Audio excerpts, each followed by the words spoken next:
सच्चिदानन्दरूपाय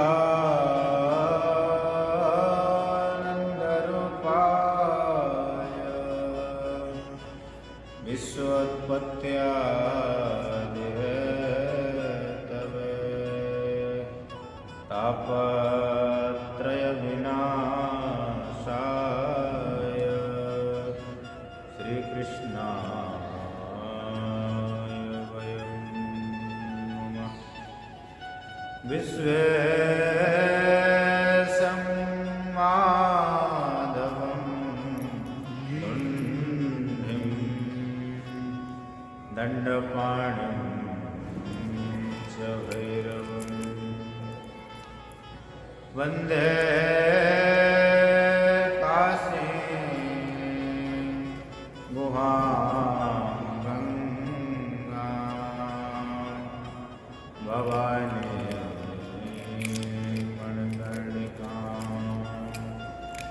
वक्रतुण्डमहाकाय कोटिसूर्यसमप्रभा निर्विघ्नं कुरु मे देव सर्वकार्येषु सर्वदा। भगवान राजा वल्लभ की अनंत महत्व करुणा कृपा से श्री सद्गुरुदेव भगवान की अनंत महत्व करुणा कृपा से भगवती गंगा मैया की अनंत महत्व कृपा से हम लोग गंगा जी की महिमा श्रवण करने जा रहे हैं। आज का विषय है कि जब गंगा जी को श्राप हो गया माता सरस्वती का, तो फिर वो भूतल पे कैसे आई? इस धरातल, इस धराधाम पर उनका प्राकट्य किसके द्वारा हुआ? कौन भगवती गंगा मैया को इस धरा पे, इस धरातल पे फिर वैकुंठ से लेके आया? उनके आने में, फिर धरा पे आने में क्या कारण है, क्या हेतु है? महाराज सगर हुए हैं। इनको सगर इसलिए कहते हैं कि इनकी भी माता ने इनको जहर दे दिया था जब वे गर्भ में थे अपनी माँ के। तो इतने तेजस्वी थे, इन्होंने उस जहर को वहीं धारण कर लिया। और जब इनका जन्म हुआ तो उस जहर के ही साथ में इनका जन्म हुआ, इनका प्राकट्य हुआ। इसे इन्हें सगर कहा गया। घर कहते हैं संस्कृत में, जहर को घर कहते हैं संस्कृत में। और उस घर जहर के साथ में इनका जन्म हुआ था, इसीलिए महाराज को सगर कहा गया। ये महाराज सकर इस धरा के चक्रवर्ती सम्राट थे। इनकी दो पत्नियां थी, जिनसे एक असमंजस नाम का पुत्र हुआ और केशनी से 60,000 पुत्र इन्हें प्राप्त हुए। 60,000 पुत्र भगवान देवादिदेव महादेव भगवान शंकर की कृपा से इनको प्राप्त हुए थे। महाराज सगर जब अश्वमेध यज्ञ करने लगे, अश्वमेध यज्ञ में इंद्र ने देखा कि महाराज सगर ने 99 यज्ञ कर लिए हैं और ये 100वां यज्ञ करने जा रहे हैं। यदि इन्होंने ये 100वां यज्ञ भी पूरा कर लिया तो ये फिर हमारे इंद्रासन के अधिकारी हो जाएंगे, ये इंद्रपद के अधिकारी हो जाएंगे, उससे राज्य को ले लेंगे। मैं फिर त्रिलोकाधिपति इंद्र ना रह सकूंगा, क्योंकि महाराज अगर 100 यज्ञ पूरे कर लेंगे तो वो इंद्रपद के अधिकारी हो जाएंगे। इसलिए इंद्र ने आकर महाराज सगर का घोड़ा चुरा लिया और ले जाके चुरा के जो है भगवान कपिल के आश्रम पे जाके छुपा दिया उसको। भगवान कपिल का आश्रम जो पूर्व और उत्तर दिशा के कोने पे था, वहां ले जाकर उसको छुपा दिया। अब महाराज सगर के जो 60,000 पुत्र थे वो उस घोड़े को ढूंढते ढूंढते भगवान कपिल के आश्रम पे पहुंच गए। वो उस समय पूरी पृथ्वी को ही खोदे डाल रहे थे, पृथ्वी को खोद खोद के देख रहे थे घोड़ा कहाँ छुपाया गया है। खोदते खोदते धरा को, पृथ्वी देवी को वो उत्तर पूर्व और उत्तर दिशा के कोने पे पहुंच गए जहाँ भगवान कपिल का आश्रम था। वहीं उन्होंने उस यज्ञीय पशु, यज्ञीय घोड़े को, अश्व को वहाँ बंधा हुआ देखा। जब बंधा हुआ देखा तो उनके मन में विचार आ गया, मन में सोचने लगे यहाँ कोई भी दिखाई नहीं देता, यहाँ ये महात्मा कपिल ही दिखाई, ये महात्मा ही दिखाई देते हैं। उन्हें भी ये ज्ञान नहीं था कि ये महर्षि कपिल है, इन्होंने घोड़ा चुराया है। मूल में लिखा है कि इंद्र ने उस समय उनकी बुद्धि को विपरीत कर दिया था, अपनी शक्ति के द्वारा उनकी बुद्धि को हर लिया था। इसलिए भगवान कपिल को ही उन्होंने उस अस्त्र का चोर मान लिया और अपने को अस्त्रों शस्त्रों को उठा करके भगवान कपिल की ओर दौड़े। हन्यताम ऐसा, अरे इसे मार डालो, मार डालो, मार डालो, यही हमारे अश्व का चोर है, यही हमारे घोड़े का चोर है, इसे मार डालना चाहिए। जब इस तरह कोलाहल करते हुए भगवान कपिल की तरफ दौड़े, भगवान की जब आंखें खुली वो समाधि से बाहर आए, अब देखा कि तो मारने को उतारू है। भगवान व्यास ने मूल में लिखा है, महापुरुषों का अपकार किया था उन्होंने। भगवान ही साक्षात है कपिल ऋषि के रूप में, भगवान का अपकार किया था, महापुरुष का अपकार किया था।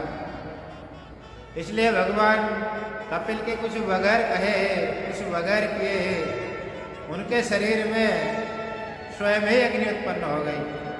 उनके शरीर स्वयं ही जलने लगे, क्योंकि उन्होंने महापुरुष का महद अपमान किया था। उनको मारने के लिए, दौड़ प्रेम की हत्या करने के लिए। उसका परिणाम यह हुआ कि उनके शरीर में स्वयं ही अग्नि लग गई, स्वयं ही अग्नि प्रज्वलित हो गई और वह 60,000 पुत्र जो महाराज सगर के थे वो वहीं जल के भस्म हो गए। उसके बाद महाराज सगर की दूसरी पत्नी से असमंजस नामक पुत्र हुए थे, तो जंगल में चले गए थे पहले ही। इनकी अलग कथा है। ये पूर्व जन्म के योगी थे, इसलिए राज्य के चक्कर में नहीं पड़ना चाहते थे, राज्य में नहीं रहना चाहते थे, भगवान का भजन करना चाहते थे।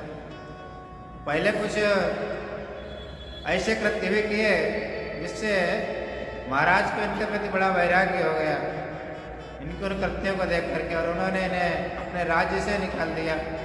जैसे अयोध्या के पुत्रों को, अयोध्या के महाराज सगर थे सम्राट, तो वहाँ अपनी राजधानी के पुत्रों को उठा करके जो है राजधानी के छोटे शिशु को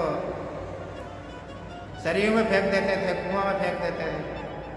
तो महाराज सगर से जब देखा कि ये तो आता था, ये स्वभाव का है मेरा पुत्र, तो उनसे सहन नहीं हुआ और उन्होंने अपने राज्य से निकाल दिया। लेकिन जब ये जा रहे थे तो पूर्व जन्म के योगी थे, ये सब राज्य से छूटने के लिए ही, राज्य के झंझट से छूटने के लिए असमंजस ने सब कुछ किया था। जब जा रहे थे तो उन्होंने अपने योग बल से जितने शिशुओं को, बालकों को सरयू में और कुएं इत्यादि में फेंका था, उनको सबको उन्होंने वापस अपने योग बल से ला करके महाराज को समर्पित कर दिया और जंगल में चले गए। इन्हीं के पुत्र अंशुमान हुए। अंशुमान जब सासू को खोजते खोजते गए तो महर्षि कपिल के आश्रम पर पहुंच गए। जब महर्षि कपिल ने देखा कि अंशुमान आए हैं, असमंजस के पुत्र, और अंशुमान भी बड़े भक्त थे, संतों के, भक्तों के। अंशुमान ने भी देखा कि महर्षि कपिल यहाँ विराजित हैं, तो दौड़ करके साष्टांग का दंडवत पड़ के पुरस्कार पूर्वक निवेदन किया और निवेदन करने के बाद भगवान कपिल की बड़ी दिव्य स्तुति की है।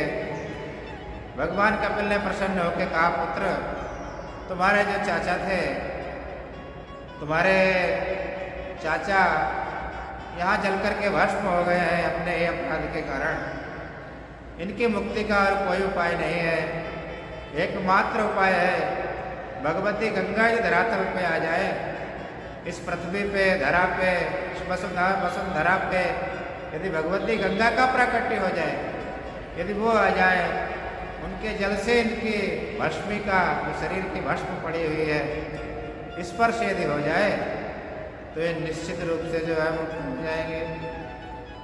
मूल में लिखा है ना इतरता, इसके सिवाय इनकी मुक्ति का, मोक्ष का और कोई उपाय ही नहीं है। इनकी सदगति का और दूसरा कोई उपाय ही नहीं है। ऐसी शक्ति सिर्फ भगवती गंगा मैया में ही है, क्योंकि वो साक्षात राधा वल्लभ स्वरूपिणी है। भगवान राधा वल्लभ ही तो भगवती गंगा के रूप में प्रकट हुए। साक्षात वो ब्रह्म द्रवा है, ब्रह्म ही है वो, इसलिए उनमें ही ऐसी शक्ति है और किसी में ऐसी शक्ति नहीं है। इसलिए हे अंशुमान, तुम भगवती गंगा को लाने का उपक्रम करो धरा पे। अंशुमान ने भी बहुत समय तक तप किया भगवती गंगा को लाने के लिए, लाखों वर्षों तक, लेकिन वो भी भगवती गंगा को इस धरा पे लाने में सक्षम ना हो सके, सफल ना हो सके। अंशुमान के पुत्र महाराज दिलीप हुए। दिलीप ने भी बहुत 1,00,000 वर्ष तक माने भगवती गंगा का तप किया, लेकिन वो भी भगवती गंगा को लाने में समर्थ ना हो सके। दिलीप के पुत्र हुए महाराज भगीरथ। भगीरथ ने भी बहुत समय तक तप किया, तब जाके भगवती गंगा का प्राकट्य हुआ। भगवती गंगा ने उन्हें कृपा करके दर्शन दिया और कहा, पुत्र भगीरथ, तुमने बड़ी बड़ी कठिन तप किया है मेरे लिए, बड़ी कठिन तपस्या की है। तुम्हारे पूर्वजों ने भी मेरे लिए तप किया है पुत्र। हे राजन, क्या मांगना चाहते हो? तुम्हारी क्या इच्छा है? इसके लिए तुमने इतना दुष्कर तप किया है। मांगो मुझसे, तुम जो कुछ मांगोगे मैं तुम्हें दूंगी। मांगो मुझसे, क्या मांगना चाहते हो? तुम्हारी क्या इच्छा है? महाराज ने कहा, है भगवती, मेरे पूर्वज जो महर्षि कपिल के अपराध के कारण भस्मसात हो गए हैं, हम उनका, हमारी इच्छा है उनकी सदगति हो जाए। उनकी सदगति के लिए हमने तप किया है भगवती। हम आपके चरणों में निवेदन करते हैं गंगा मैया, हे जगत जननी, हे जगत पावनी, हे कल्याणी, आप धरा पे पधारे, वसुंधरा पे, पृथ्वी देवी पे आपका प्राकट्य हो। आप भारत भूमि में पधारे हैं जगत जननी, और पधार करके हमारे पितरों को कृतार्थ कर दें, उनकी मुक्ति, उन्हें मोक्ष प्रदान करें, उनकी सदगति हो जाए, यही हमारी इच्छा है। भगवती गंगा मैया ने कहा, हे राजन, मैं पृथ्वी पे तो चलूंगी, लेकिन मेरे चलने में 2 बड़ी कठिनाइयां हैं। किंचा न भुवं यास्ये नरा मैया मृजन्तिकं मृजा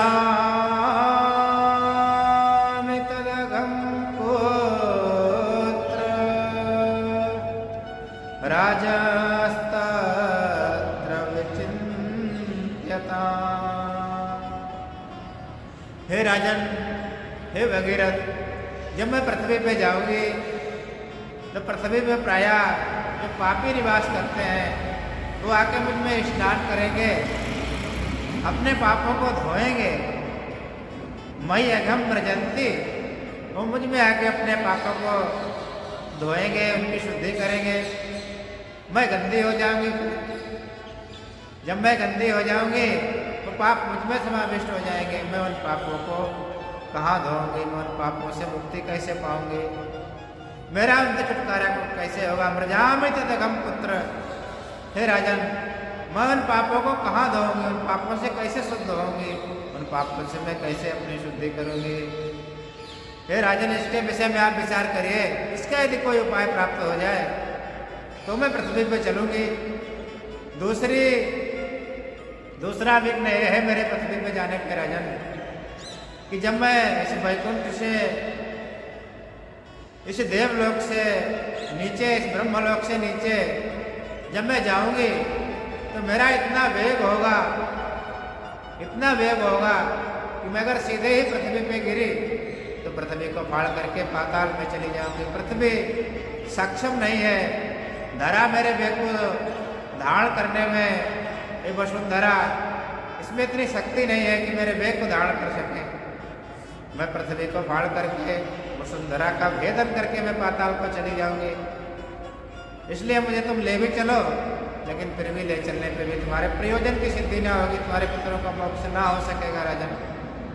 इसलिए यदि ये दो विघ्न है मेरे जाने में, जो दो बाधाएं हैं, इनका यदि आप निवारण प्राप्त कर लें, आपको प्राप्त हो जाए, तो मैं पृथ्वी पे चलूंगी। राजा भगीरथ कहते हैं, हे मातेश्वरी, साधवो न्यासिनः शान्ता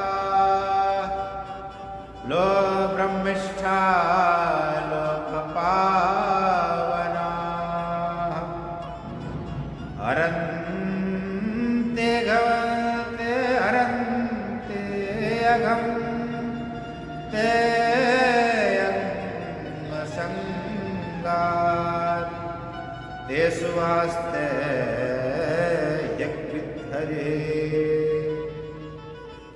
हे मातेश्वरी, आपने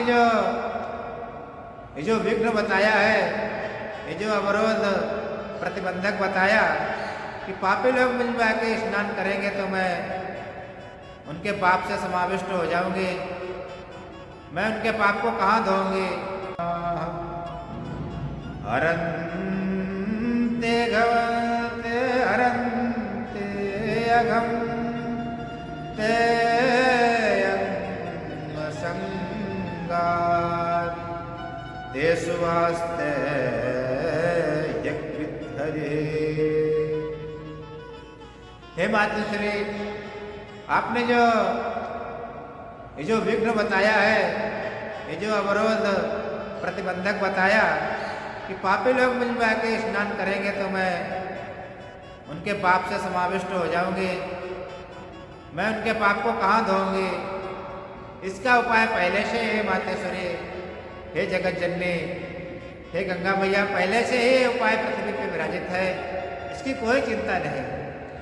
जो साधु हैं, साधु माने जो परोपकारी हैं, पर कार्यम साधनोति सा साधु, जो परोपकार में लगे रहते हैं, अथवा परमेश्वरम साधनोति सा साधु, जो परमात्मा को साधने में, उनकी प्राप्ति करने में लगे रहते हैं, अथवा जिन्होंने परमात्मा की प्राप्ति कर ली है, ऐसे जो साधु है, न्यासिनः, जिन्होंने इस संसार के और परलोक के भोगों का सर्वथा त्याग कर दिया है, संन्यास ले लिया है, ऐसे जो यति हैं, जो परम शांत हैं, जिनकी इंद्रियां, मन बुद्धि चित्त अहंकार अंतःकरण सर्वथा शांत हो चुका है, क्योंकि उन्होंने सब कुछ त्याग कर दिया है। शांत कौन हो सकता है? जिसने सभी इहलोक और परलोक के भोगों को त्याग दिया है, उनकी वासना को जिसने त्याग दिया है, भोगों को ही नहीं, जिसने वासना को भी अपने मन से निकाल फेंका है, हमारे वासना से जो रहित हो गया है, इन भोगों की वासना ही व्यक्ति के मन को भटकाती है, वही भटकाने वाली है। वासना ही व्यक्ति को इस संसार में जन्म देने वाली है, वासना ही व्यक्ति को 84 लाख योनियों का चक्कर कटवाने वाली है, वासना ही व्यक्ति को इस संसार रूपी नरक में डाले रहती है, वासना ही व्यक्ति के पतन का कारण है। जिन भक्तों ने, जिन न्यासियों ने, जिन त्यागियों ने, जिन सन्यासियों ने, यतियों ने उस वासना को भी निकाल फेंका है, इसलिए जो शांत हो चुके हैं, परम शांत है, इसीलिए ब्रह्मनिष्ठा जो ब्रह्म में स्थित है, ब्रह्मनिष्ठ है, लोक पावना, ऐसे जो लोक को पावन करने वाले हैं, लोक को पवित्र करने वाले जो भगवान के भक्त हैं, जो यति सन्यासी हैं, हे भगवती, जब वो तुम में आके स्नान करेंगे, तुम्हारे में गोता लगाएंगे, तुम्हारे जल का स्पर्श करेंगे, हे भगवती, उनके अंग संगात, उनके अंग संग से तुम्हारे वो सारे पाप नष्ट हो जाएंगे। इसकी कोई चिंता की बात नहीं है। और हे मातेश्वरी, उनके हृदय में भगवान नारायण, भगवान राधा वल्लभ निवास करते हैं। तेसु वास्ते अगमित हरि, वो हरि कैसे हैं? हरतीति हरि, जो हरण करने वाले हैं, उनका विशेषण दिया गया विशेषण है अगभित। ये हरि का विशेषण है। अगभित का क्या अर्थ होता है? अगम विनक्ति इति अगभित, जो अगों का नाश करने वाले हैं, हमारे पापों को नष्ट कर डालने वाले भगवान नारायण है, भगवान राधा वल्लभ जो हरि हैं। तेसु आस्ते, वो भगवान हरि उनके हृदय में निवास करते हैं, उनके अंतःकरण में निवास करते हैं। इसीलिए ऐसे भक्त जब आपके इस गंगा जल का स्पर्श करेंगे, आप में स्नान करेंगे, अवगाहन करेंगे, तो वो सारे पाप तत्काल ही नष्ट हो जाएंगे। और उन संतों में भगवान अगमित हरि निवास करते हैं, पापों को नाश करने वाले। इसलिए वो पाप जो है संतों को भी, भगवान के भक्तों को भी प्रभावित नहीं कर पाएंगे, नहीं कर सकते हैं, क्योंकि उनके हृदय में भगवान निवास करते हैं, पापों को नष्ट करने वाले। तो वो तुरंत ही पाप नष्ट हो जाएंगे। उन पे वो पाप ऐसा नहीं कि जैसे गंगा जी में पापियों ने स्नान किया, अपने पापों को धोया, तो गंगा जी पे वो पाप चले गए, गंगा जी ने उनको धारण कर लिया। जब ब्रह्मनिष्ठ जो भगवत भक्त हैं, जब वो स्नान करेंगे, यति सन्यासी, ब्रह्मनिष्ठ सन्यासी जब निवास करेंगे, तो उन पे पाप चले जाएंगे। कोई प्रश्न कर सकता है? वो पापी हो जाएंगे। तो वो इसीलिए पापी नहीं होंगे, वो पाप उन पे अपना प्रभाव न डाल सकेंगे, क्योंकि तेसु आस्ते यज्ञविद हरि, उनके हृदय में अगम विनती, यज्ञविद, अगों को नष्ट करने वाले, पापों को नष्ट करने वाले भगवान राधा वल्लभ जो विराजित हैं, भगवान हरि जो विराजित हैं। हे भैया, इसलिए इसमें कोई बाधा नहीं है। दूसरी बात आपने जो कही कि मेरे वेद को कौन धारण करेगा, तो मैं भगवान शंकर की आराधना करूंगा, वो भगवान आशुतोष हैं, शीघ्र ही प्रसन्न हो जाएंगे, वो आपके वेद को धारण कर लेंगे। तो ये दोनों ही वेद बाधाएं नहीं है, दोनों ही प्रतिबंधक नष्ट हो जाए, पहले से ही नष्ट हो जाएंगे। आप धरा पे, आप वसुंधरा पे पृथ्वी देवी पधारी है मातेश्वरी। राजा भगीरथ ने भगवान शंकर की भी आराधना की। भगवान शंकर ने प्रकट होके राजा से कहा, वरदान मांगे। राजा ने निवेदन किया, है भगवान, आप भगवती गंगा के बेग को धारण कर लें। भगवान शंकर ने कहा, ठीक है, भगवती गंगा को पधारने दो, मैं उनके बेग को अपनी जटाओं में धारण कर लूँगा। जब वो भगवती गंगा पधारी, तो भगवान शंकर ने अपनी जटाओं में धारण कर लिया, और जटाओं से निकल करके फिर वो गौमुख से नीचे धरा पे पधारी। महाराज भगीरथ अपने रथ को लेकर के भगवती गंगा के आगे आगे चले। उनके रथ से जो घाट बन गया, घाट माने जो इसको गांव की भाषा में दगरा कहते हैं। जब पहले के ज़माने में कच्चे रास्ते होते थे, जब रथ इत्यादि चलते थे तो गड्ढा बन जाता था, दगरा, उसमें ही गंगा जी बही। गंगा जी उसके भगीरथ के रथ के पीछे पीछे चल रही थी, तो गंगा जी का जल उसी में चला आ रहा था।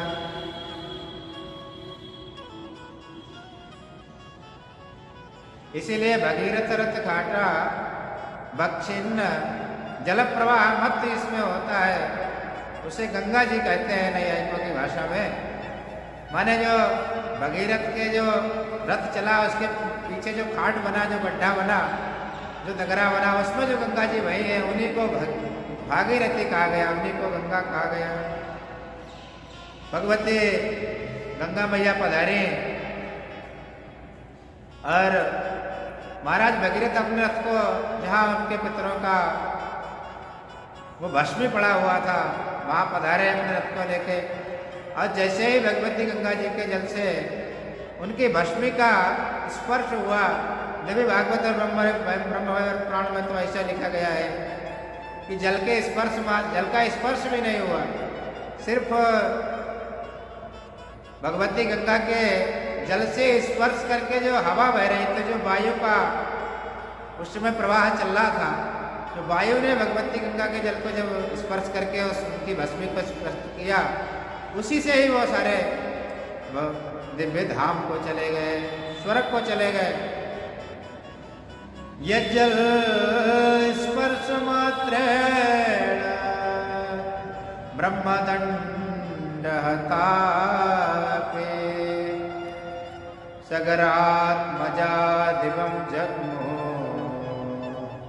केवलम देह भस्मभिः।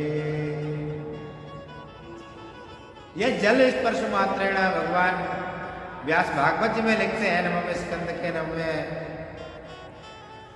9वें अध्याय में, यह जल स्पर्श मात्रेण, इनके जल के स्पर्श मात्र से सगर आत्मजा, सगर के जो पुत्र थे वो दिव्य लोक को, देवलोक को चले गए। भस्मीभूता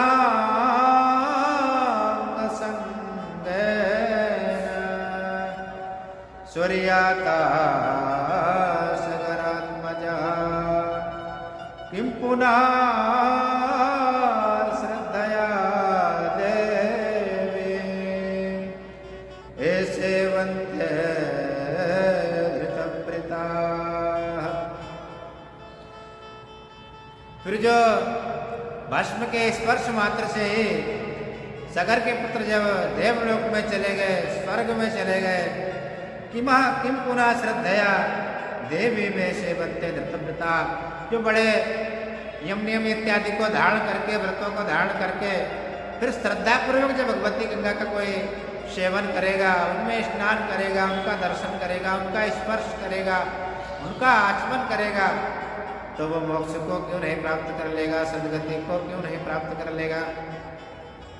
यदि उसकी कोई सांसारिक वासना है, धन की, संपत्ति की, ऐश्वर्य की, लोक में हमारा बड़ा नाम हो जाए, लोक में ख्याति हो जाए, ऐसी यदि कोई उसकी वासना है तो वो क्यों नहीं पूरी हो जाएगी। जब जल के स्पर्श मात्र से सगर के पुत्र दिव्य धाम में चले गए, देवलोक को चले गए, तो जब उनका श्रद्धापूर्वक कोई सेवन करेगा तो उसकी वासना क्यों नहीं पूरी हो जाएगी। ना हे तत्परमाश्चर्यम सुरधन्य यदिहोदितम। अरे भगवती गंगा की महिमा के विषय में भगवान सुखदेव कहते हैं, हे राजन परीक्षित, जो मैंने कहा इसमें आश्चर्य नहीं करना चाहिए, क्योंकि वो भगवती गंगा साक्षात भगवान नारायण के, भगवान राधा वल्लभ के चरणों से प्रकट हुई है। वो साक्षात राधा वल्लभ स्वरूपिणी ही है, वो ब्रह्म द्रवा है, उनकी अनंत महिमा है, जो कि पहले कहा जा चुका है। वो अनंत महिमाशालिनी है, उनकी शक्ति ही ऐसी है, इसीलिए उनकी इस महिमा के विषय में आश्चर्य नहीं करना चाहिए। करे ऐसा कैसे हो सकता है, भगवती गंगा की ऐसी शक्ति ही है, उनकी ऐसी महिमा ही है। वही भगवती भागीरथी गंगा, भगीरथ उन्हें लेकर के आए थे, इसीलिए उनका नाम भागीरथी हो गया। आगे जन्नू ऋषि भजन कर रहे थे, जन्नू ऋषि को जो है उठिया को भगवती गंगा जी ने बहा दिया। जन्नू ऋषि ने क्या किया कि उनका पान कर लिया। जन्नू ऋषि राज ऋषि है, क्षत्रिय वंशी ऋषि है, लेकिन फिर गंगा जी को अपनी जंघा को फाड़ करके उन्होंने फिर निर्गत बाहर कर दिया, इसीलिए भगवती गंगा का नाम जाह्नवी भी हो गया। इन्हें एक नाम से जाह्नवी भी कहा जाता है। भगवती गंगा मैया की महिमा को ये जो माघ मास में चल रही है, इसको आज यही पूर्ण करते हैं। माघ मास में तो भगवती गंगा के सेवन करने पर और अनंत गुणाफल प्राप्त होता है, पहले भी बोला गया है। यदि माघ में कोई भगवती गंगा का पूरे महीने स्नान करे नियम पूर्वक, श्रद्धा पूर्वक, तो उसे पहले तो इंद्रलोक की प्राप्ति होती है, इतना फल है, और उसके बाद 1 करोड़ कल्प पर्यंत जो है ब्रह्मलोक की प्राप्ति होती है। ब्रह्मलोक का जो ऐश्वर्य है, जो भोग है, उसकी प्राप्ति हो जाती है।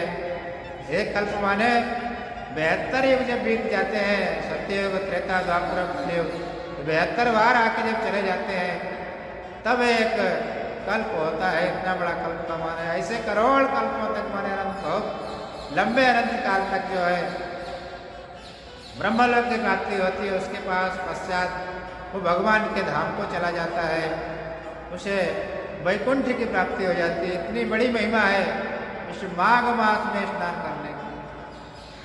उसमें भी यदि कोई प्रयाग में स्नान करे तो प्रयाग में तो और अनंत महिमा है इस समय, क्योंकि बाबा तुलसीदास ने भी लिखा है माघ मकर गत रवि जब होए तीर्थपति आवश्यक।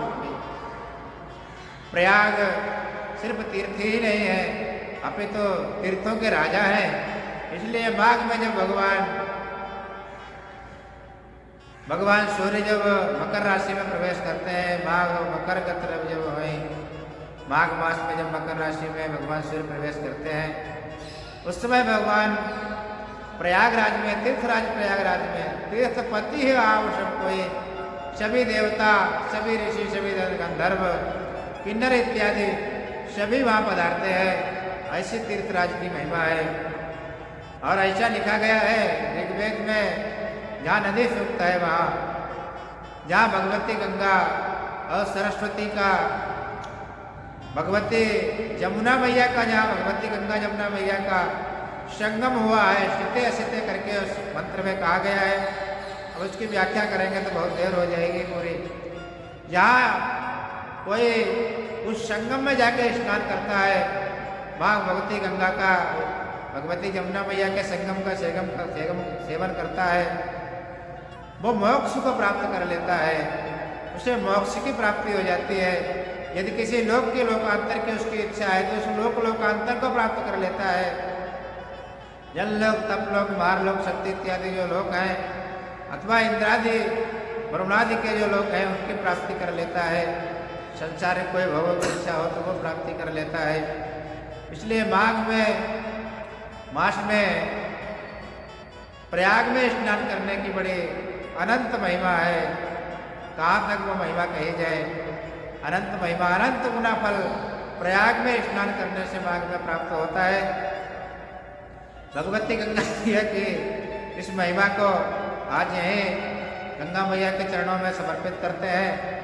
और अब गंगा मैया की महिमा के बाद भगवान शंकर की, क्योंकि आगे शिवरात्रि आने वाली है, भगवान शंकर की महिमा को अब श्रवण करेंगे, उनकी नाम की महिमा को। आज के सत्र को यही भगवान राधा वल्लभ के चरणों में, भगवती गंगा मैया के चरणों में और तो गुरुदेव भगवान के चरणों में समर्पित करते हैं। हर हर महादेव, जय जय श्री राधे, हर हर